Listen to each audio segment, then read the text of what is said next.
የኮማት ብራውዘር አሰራሩን በአጭሩ ላሳያችሁ። ሊንክ ቴሌግራም ላይ ያለው ሊንክ ከነካችሁ በኋላ ወደ ክሮም ወይም ወደ ምትጠቀሙ ዲፎልት ብራውዘር ይወስዳችኋል።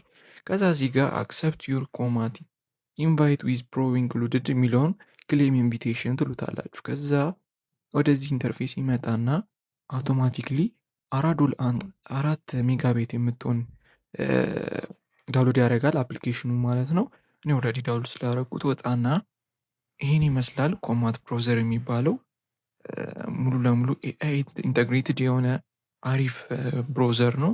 ላይክ ዲፎልት ብራውዘር አድርጋችሁ ራሱ ብትጠቀሙት አሪፍ ነው። እዚጋ እንደምታዩት ኢንቪቴሽን ሊንክ ምናምን ራሳችሁ ከከፈታችሁ በኋላ ይሰጣችኋል እና አንድ ሰው ኢንቬት ካረጋችሁ በኋላ $5 ማለት ነው። አሜሪካ የሚገኙ ጓደኞቻችሁ እንደሞ ኢንቬት ካረጋችሁ $15 ፐር ፐርሰን ማለት ነው። በአንድ ሰው $15 ይሰጣችኋል።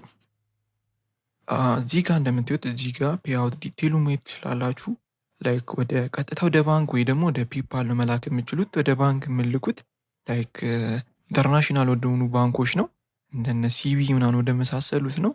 እና ያልገባችሁ ነገር ካለ ኮሜንት አድርጉልኝ እና ላይክ ማድረግ አትርሱ።